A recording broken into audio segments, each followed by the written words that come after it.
మనకి స్తోత్రం. మరి ఈ దినపు రెండవ వర్తమానాన్ని మనము చూద్దాము. దినవృత్తాంతముల గ్రంథము 16వ అధ్యాయము. మొదటి దినవృత్తాంతముల గ్రంథము 16వ అధ్యాయము 7వ వచనం. ఆ దినమందు యెహోవా స్తుతి చేయు విచారణ ఏర్పరిచి ఆ దినమందు యెహోవాను స్తుతి చేయు విచారణ ఏర్పరిచి దావీదు ఆసాపు చేతికిని అతని బంధువుల చేతికిని దానిని అప్పగించారు. ఆ స్తుతి విధమేదనగా, యెహోవాకు కృతజ్ఞతాస్తుతులు చెల్లించండి, ఆయన నామమును ప్రకటన చేయుడి, ఆయన కార్యములు జనములలో తెలియజేయుడి, ఆయనను గూర్చి పాడుడి, ఆయనను కీర్తించుడి, ఆయన అద్భుత కార్యములన్నింటిని గూర్చి సంభాషణ చేయుడి, ఆయన పరిశుద్ధ నామమును బట్టి అతిశయించుడి, ఆయనను వెతుకువారు హృదయమందు సంతోషించుదురుగాక. ఆమేన్. దేవుని వాక్యము ఏమని సెలవిస్తుందంటే, దావీదు దేవుని మందసాన్ని తీసుకొని వచ్చి గుడారములో దాన్ని సిద్ధపరిచిన తర్వాత దావీదు ఏం చేస్తున్నాడంటే, ఒక కీర్తనను వ్రాసి దేవునిని గూర్చిన స్తుతి విధానమును దానికి ఏర్పరిచాడు. ఏం ఏర్పరిచాడు? స్తుతి చెల్లించుట ఆ విధానాన్ని ఏర్పరిచాడు. ఏమని ఏర్పరిచాడో ఆయన ఏర్పరిచిన విధానము ప్రధాన యాజకుడైన ఆసాపు చేతికి ఆయన ఇచ్చాడు. ఆసాపు చేతికి ఇచ్చినప్పుడు ఆ యొక్క విధానాన్ని ఆసాపు గారు పరిశీలించి ఆయన జనములలో దీనిని ప్రకటన చేస్తూ ఈ విధంగా చెబుతూ ఉన్నాడు. ఆ దినమందు యెహోవాకు స్తుతి చేయు విచారణ ఏర్పరిచి దావీదు ఆసాపు చేతికి అతని బంధువుల చేతికి దానిని అప్పగించాను. ఆ స్తుతి విధమేదనగా, యెహోవాకు కృతజ్ఞతాస్తుతులు చెల్లించండి, ఆయన నామమును ప్రకటించండి, ఆయన కార్యములు జనములలో తెలియజేయండి, ఆయనను గూర్చి పాడండి, ఆయనను కీర్తించండి, ఆయన అద్భుత కార్యములన్నింటినీ సంభాషణ చేయండి, ఆయన పరిశుద్ధ నామమును బట్టి అతిశయించుచు యెహోవాను వెతుకువారు హృదయమందు సంతోషించుదురుగాక అని రాయబడింది. పిల్లారా, ఏం చేయమంటున్నాడు? ఆయన కృతజ్ఞతలు చెల్లించాలి, ఇంకా ఆయన కృతజ్ఞతలు చెల్లించాలి, జనములలో ఆయన కార్యములను తెలియజేయాలి, ఆయనను గూర్చి పాడాలి, ఆయన క్రియలను గూర్చి సంభాషణ చెయ్యాలి. ఇశ్రాయేలీయులకు దేవుడు చేసిన అద్భుతాలు, మహత్కార్యాలు, సూచక్రియలు అన్ని ఇన్ని కావు. హల్లెలూయా, మేల్కోవాలి. హల్లెలూయా. కాబట్టి సైతానుడు నిద్రపూస్తాడు, మనము దాని జోలికి పోకూడదు. దేవుని వాక్యం సెలవిస్తా ఉంది, స్తుతి విధానమును ఏర్పరిచిన తరువాత ఆయనను స్తుతించండి, ఆయన నామమును కీర్తించండి, ఆయనను గురించి ప్రకటించండి, ఆయనను గురించి సంభాషణ చేయండి. సంభాషణ చేయడం అంటే రౌండ్ టేబుల్ వేసుకోండి, డిస్కషన్ చేసుకోండి. యెహోవా చేసిన క్రియలు ఎంత బలమైనవో, యెహోవా చేసిన కార్యాలు ఎంత గొప్పవో, అవి ఎంత దొడ్డవో దాని గురించి మీరు మాట్లాడండి, దాని గురించి ప్రకటన చెయ్యండి. యెహోవాను స్తుతించండి కదా. ఎవరు స్తుతించాలి? యెహోవాను స్తుతించండి. ఎందుకు? ఆయన మనలను పుట్టించిన వాడు కాబట్టి ఆయనను మీరు స్తుతించండి. ఒకసారి చూద్దాం. కీర్తనల గ్రంథము 115వ కీర్తన 17వ వచనం. ఈరోజు చక్కని వర్తమానం ఇది, మీరు జాగ్రత్తగా వినండి. 115వ కీర్తన 17వ వచనం. ఇక్కడ మృతులు మౌన స్థితిలోనికి దిగిపోవుదురు, వారు యెహోవాను స్తుతింపరు. మేమైతే ఇది మొదలుకొని నిత్యము యెహోవాను స్తుతించదము. దేవుని వాక్యం ఏం సెలవిస్తుందంటే, మృతులు యెహోవాను స్తుతించరు, మృతులు మౌన స్థితిలోనికి దిగిపోవుదురు అని అంటా ఉన్నారు. మౌన స్థితిలోనికి దిగిపోతారు. చచ్చిపోయిన వాడు మాట్లాడతాడా? చెప్పండి. చచ్చిపోయిన వాడు ఎవడైనా మాట్లాడతాడా? మాట్లాడు కదా. మృతులు మౌన స్థితిలోనికి దిగిపోతారు. చాలా మంది బ్రతికే ఉన్నారు, బ్రతికే ఉన్నారు. కానీ దేవుని గురించి మాట్లాడాల్సి వస్తే మాట్లాడరు కదా. దేవుని గురించి పాడాల్సి వస్తే పాడరు. దేవుని గురించి ప్రకటించాల్సి వస్తే ప్రకటించరు. అందుకే అన్నాడు, మృతులు మౌన స్థితిలోనికి దిగిపోతున్నారు. దేవుని గురించి మాట్లాడు. ఇందాక ఆసాపు కీర్తన, మరి ఆయన స్తుతి విధానం ఏర్పరిచినప్పుడు ఏం చెప్తున్నాడు ఆయన?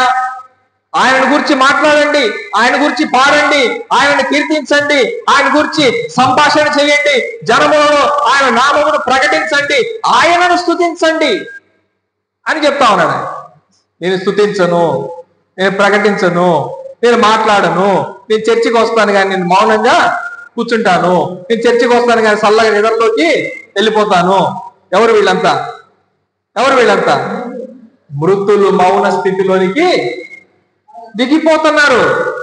మృతులు దేవుని దృష్టిలో బ్రతికిలేరు. వీళ్ళందరూ దేవుని దృష్టిలో బ్రతికిలేరు. అందుకే అన్నాడు, మృతులు మౌన స్థితిలోనికి దిగిపోవుదురు అని అన్నాడు. 6వ కీర్తన 5వ వచనం, 6వ అధ్యాయము కీర్తన గ్రంథము 5వ వచనం. మరణమైన వారికి నిన్ను కూర్చిన జ్ఞాపకము లేదు, పాతాళములో ఎవరు నీకు కృతజ్ఞతాస్తుతులు చెల్లిస్తారు? ప్రశ్న కదా. ఏమంటున్నాడు ఇక్కడ? మరణమైన వారికి నిన్ను గూర్చి జ్ఞాపకం లేదు. మృతులు మౌన స్థితిలోనికి దిగిపోతున్నారు. మౌన స్థితిలోనికి దిగిపోయిన వాళ్ళు మృతులు, చచ్చినోళ్ళు. ఈ చచ్చినోళ్ళు ఎవరంట? ఈ మరణమైన వారికి దేవుని గురించిన జ్ఞాపకము లేదు. చర్చిలోనే ఉంటాం కానీ దేవుని గురించిన జ్ఞాపకం అయ్యగారు ఏం చెప్తున్నారు అర్థం కాదు. అయ్యగారు గొంతు చించుకొని చెప్తాడు, పాపం ఏం అర్థం కాదు, ఒక్క రోంత బుర్రకెక్కదు. ఈ వారం చెప్తే వచ్చే వారం ఏం చెప్పినారమ్మా అంటే ఏదో చెప్పినాడు అయ్యగారు, బాగా చెప్పినాడు మొత్తానికి. అట్లుంటది. అందుకే దేవుని వాక్యం సెలవిస్తా ఉంది, నువ్వు వినువాడివై ఉంటే, నువ్వు విని దాన్ని విడిచిపెడితే దానికి ప్రయోజనం ఏముంది? అసలు వినకపోతే ఇంకా దానికి ప్రయోజనం ఏముంది? నేను ఎక్కడో రాజంపేట నుంచి మరి గంటలు కూర్చొని వాక్యాన్ని అభ్యసించి అక్కడ నేను వాక్యాన్ని ఎంతో మనసులో పెట్టుకొని ఈ వారం నా బిడ్డలకు ఏం చెప్పాలి, ఈ వారం నా దేవుని పిల్లలకి ఏం చెప్పాలి అని చెప్పి ఎంతో ఆలోచన చేసి గంటలు మైండ్ బద్దలు కొట్టుకొని రాసుకొని అన్ని చూసుకొని సెట్ చేసుకొని వస్తే ఇక్కడికి వచ్చి మీరందరూ నిద్రపోతే నేను ఇంకా చేసిన దానికి ప్రయోజనం ఏముంది? నేను ఇంతగా వాక్యం చెబితే ఇక ప్రయోజనం ఏముంది? అందుకే దేవుని వాక్యం చెప్తా ఉంది, మృతులు మౌన స్థితిలోనికి వెళ్ళిపోతారు అని అంటున్నాడు. మరణమైన వానికి నిన్ను గూర్చి జ్ఞాపకము లేదు. చచ్చిపోయిన వానికి దేవుని గురించిన జ్ఞాపకము లేదు. దేవుడికి కూడా వాడి జ్ఞాపకము లేడు. హల్లెలూయా. నీకు దేవుడు జ్ఞాపకం లేడేమో. దేవుడు అంటాడు, నువ్వు నాకు కూడా జ్ఞాపకము లేవు, నాకు కూడా జ్ఞాపకం లేవు. అందుకే అంటున్నాడు, మరణమైన వారికి నిన్ను కూర్చిన జ్ఞాపకము లేదు, పాతాళములో ఎవరు నీకు కృతజ్ఞతాస్తుతులు చెల్లిస్తారు? చచ్చిన వాళ్ళు ఎక్కడుంటారు? పాతాళం, భూగర్భం, మంటిలో ఉంటారు. ఎవడెక్కడ నీ కృతజ్ఞతలు చెల్లిస్తాడు? చచ్చినోడు నీ కృతజ్ఞతలు చెల్లించలేడు కదా. పాతాళం నీకు కృతజ్ఞత చెల్లించదు, మృతి నిన్ను స్తుతించదు. అందుకే అంటున్నాడు పాతాళంలో ఎవరు నీకు కృతజ్ఞతాస్తుతులు చెల్లిస్తారు? పాతాళంలోకి వెళ్ళిపోయిన వాళ్ళు, నరకంలోనికి వెళ్ళిపోయిన వాళ్ళు దేవుని కృతజ్ఞతలు చెల్లిస్తారా? ఒకవేళ చెల్లించినా అది ఆయనకు అక్కర్లేదు. హల్లెలూయా.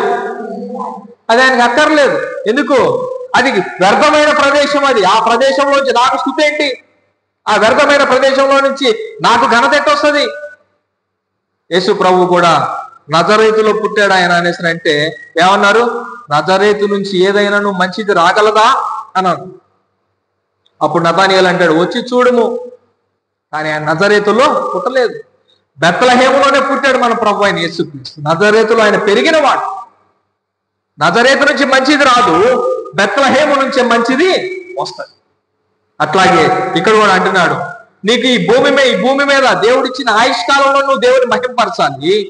ఈ ఆయుష్కాలం తీరిపోయి మృతంలోకి వెళ్ళిపోతే, సమాధిలోకి వెళ్ళిపోతే, పాతాళంలోకి వెళ్ళిపోతే అక్కడ స్తుతి ఉండదు, అక్కడ దేవునికి స్తుతి ఉండదు.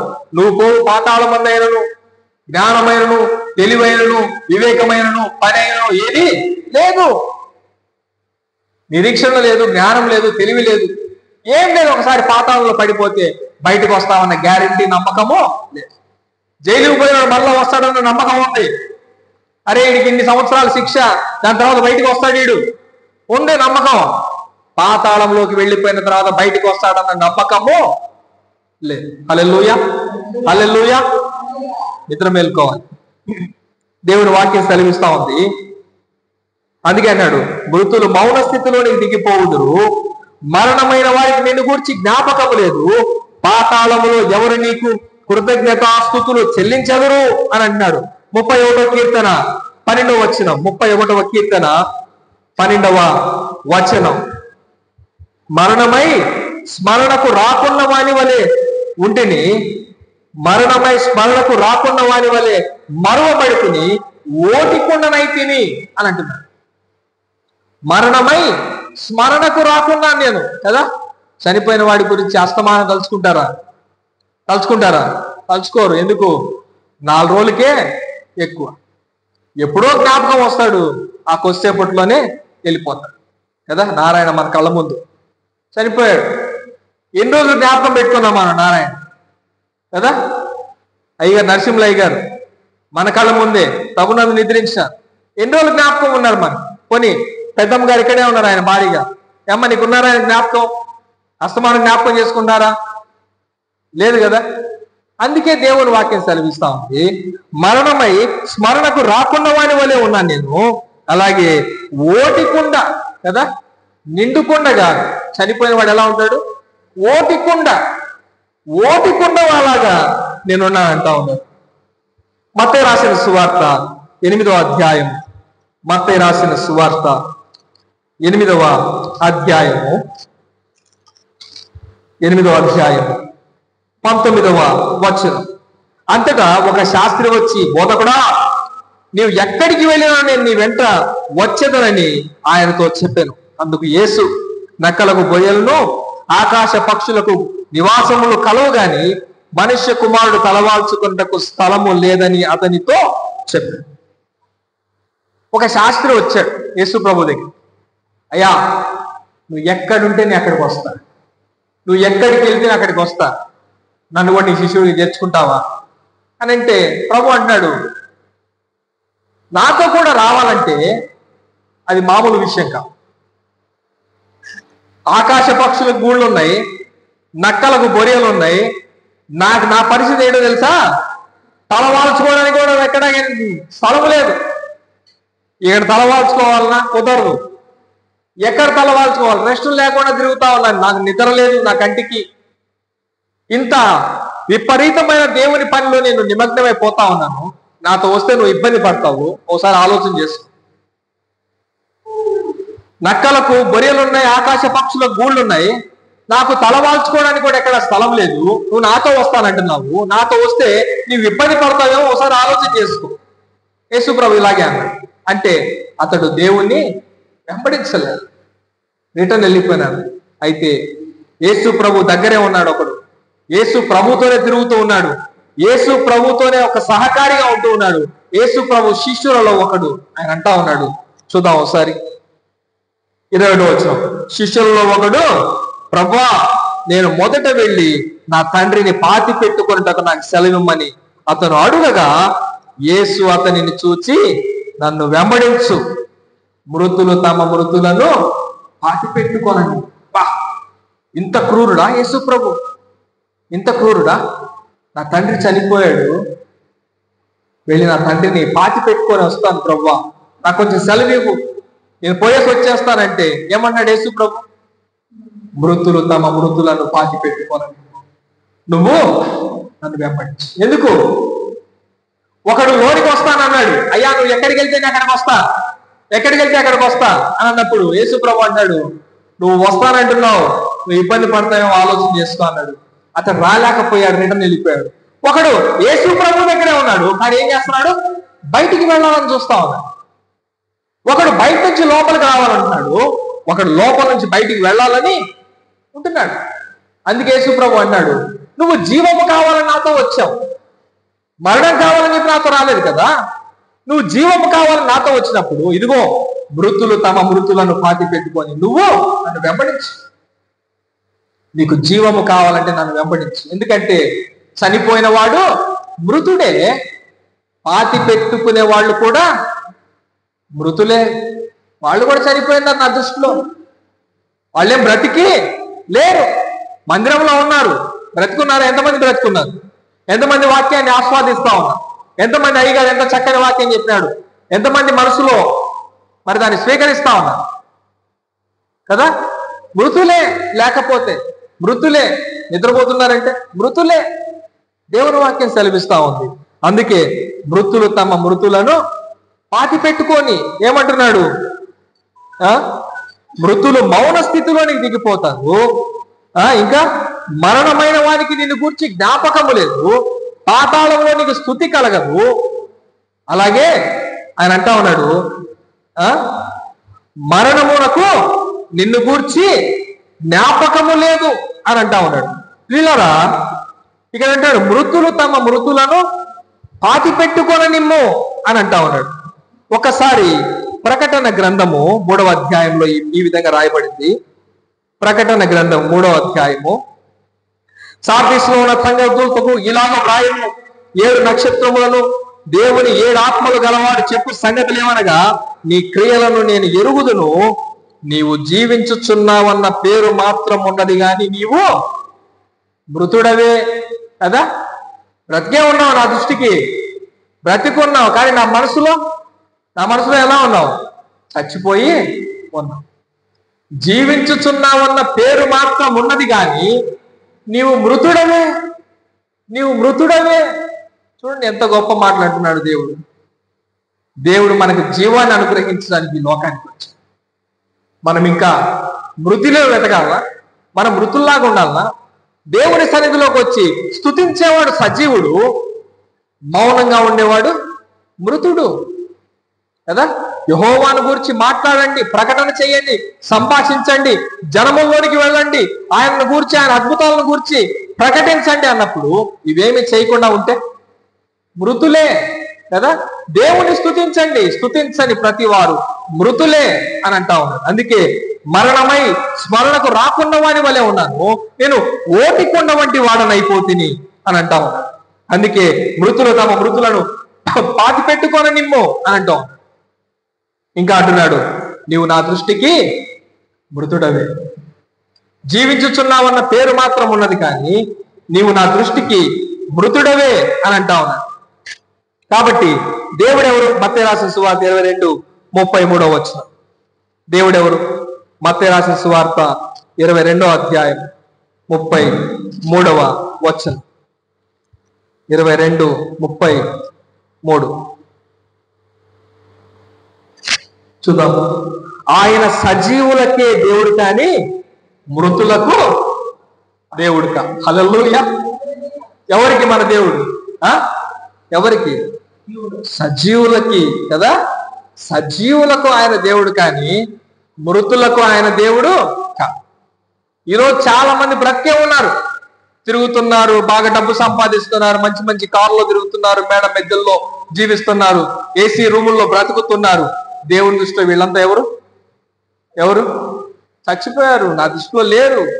ఆదాముతో అన్నాడు, ఆదామా ఎక్కడా అంటే, అయ్యా నేను చెట్ల మధ్య పోయి దాక్కున్నాను.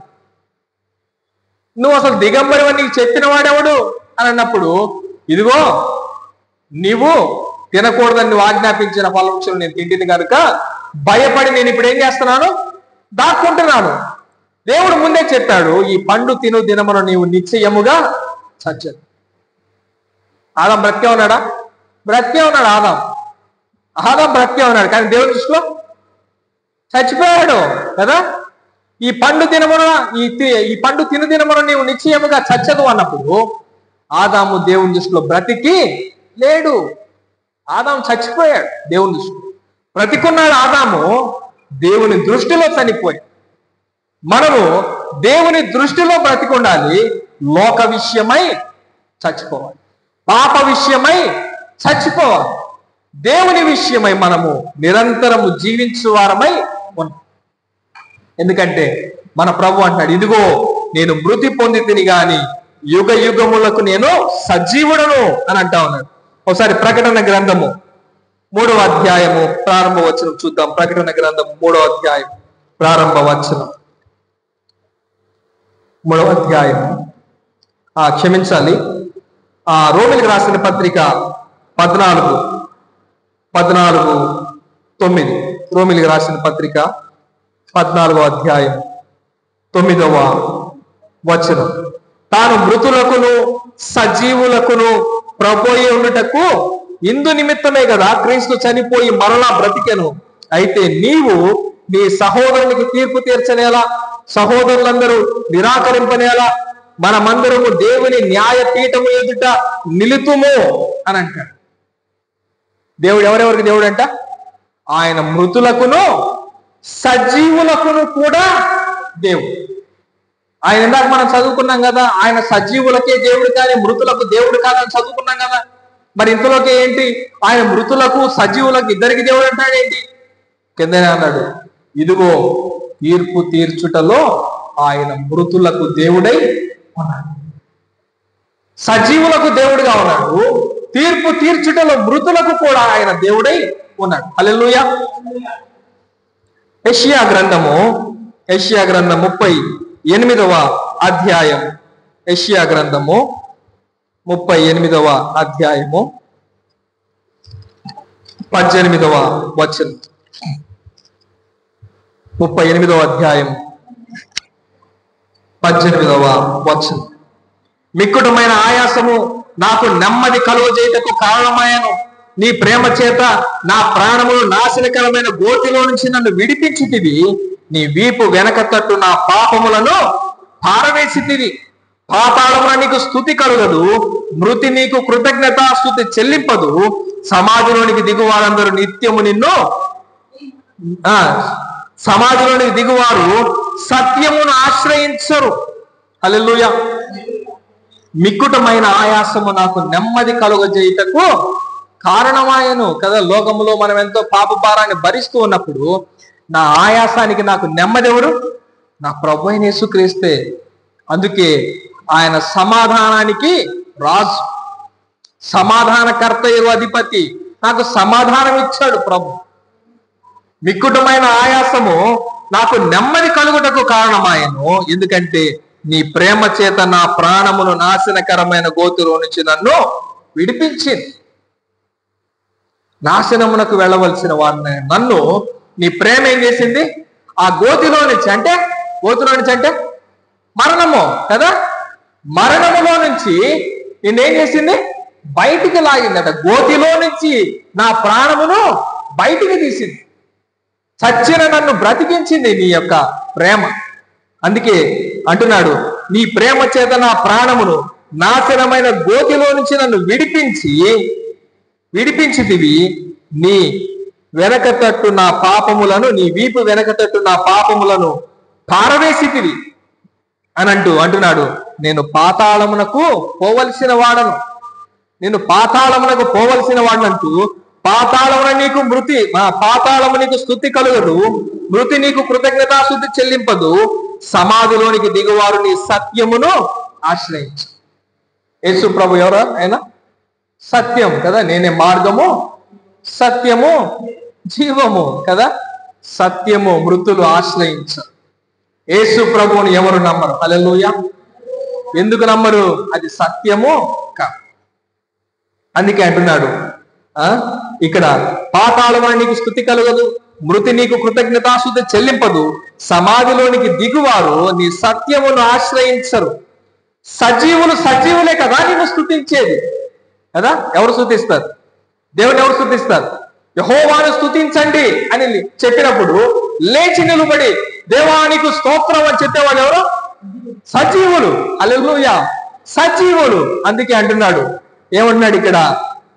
సజీవులే కదా నిన్ను స్తుతించేది. ఈ దినమున నేను సజీవుడనై నిన్ను స్తుతించుకొనుచున్నాను. హల్లెలూయా. ఈ దినము నేను ఇంకా ప్రాణాలతో ఉన్నాను, ఈ దినమున నేను సజీవుడనై ఉన్నాను. ఎందరో మృతి చెందారు, ఎందరో గోతులోనికి వెళ్ళిపోయారు, ఎందరో బ్రతికున్నారు, కానీ దేవునిలో చచ్చున్నారు.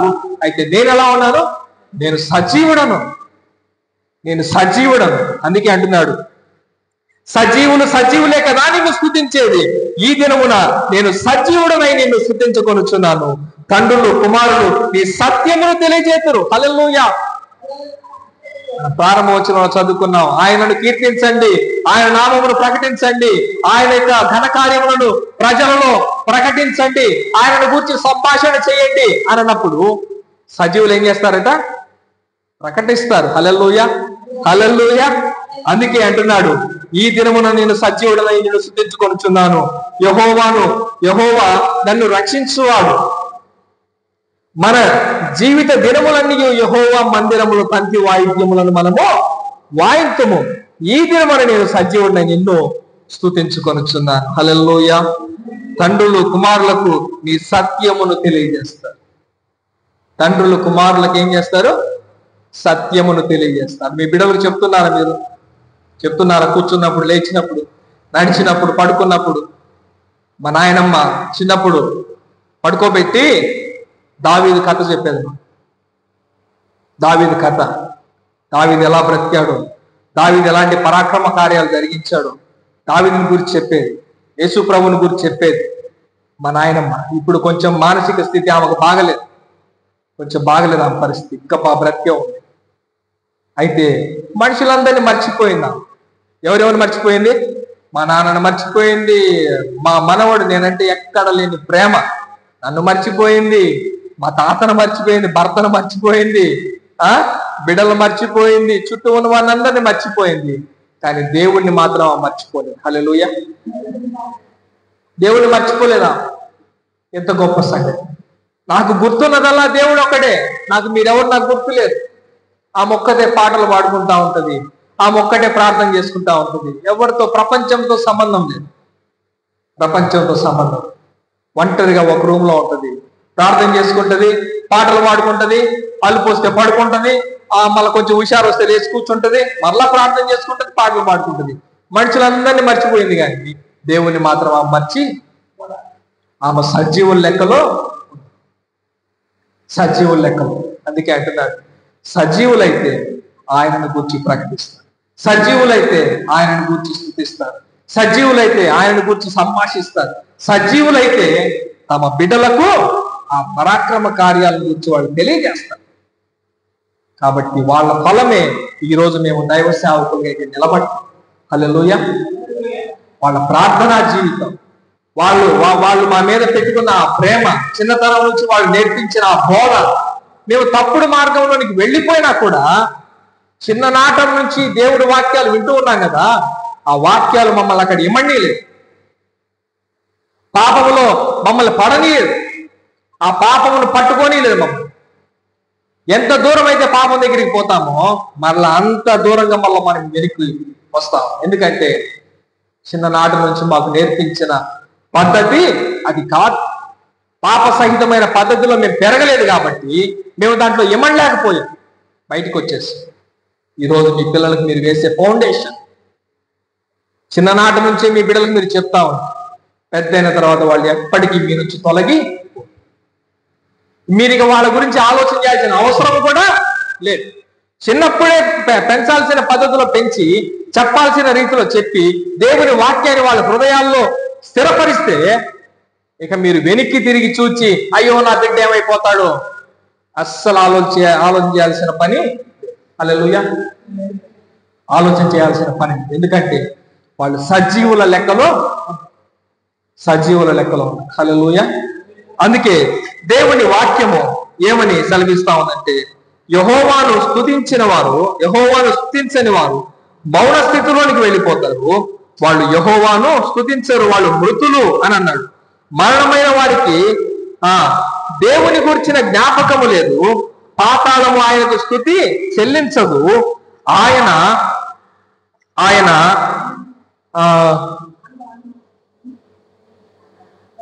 నన్ను కఠినముగా శిక్షించను గాని ఆయన నన్ను మరణమునకు అప్పగించలేదు. ఇంకా అంటున్నాడు, ఆయన సజీవులకు దేవుడై ఉన్నాడు, సజీవులే ఆయనను స్తుతిస్తారు. క్రీస్తు నీ మీద ప్రకాశించుచున్నాడు కనుక నీవు మృతులలో నుంచి లేచి లెమ్ము అని అంటా ఉన్నాడు. క్రీస్తు నీ మీద ప్రకాశించుతున్నాడు. ఎఫెసీయులకు రాసిన పత్రికలో ఈ మాట మనకు వ్రాయబడి ఉంటుంది. క్రీస్తు నీ మీద ప్రకాశించుచున్నాడు కాబట్టి నువ్వు మృతులలో నుంచి లెమ్ము. హల్లెలూయా. కాబట్టి విత్తబడిన ఈ మాటలు మన హృదయాల్లో భద్రపరచుకొని దేవుని స్తుతిద్దాం, ప్రార్థన చేసుకుందాం.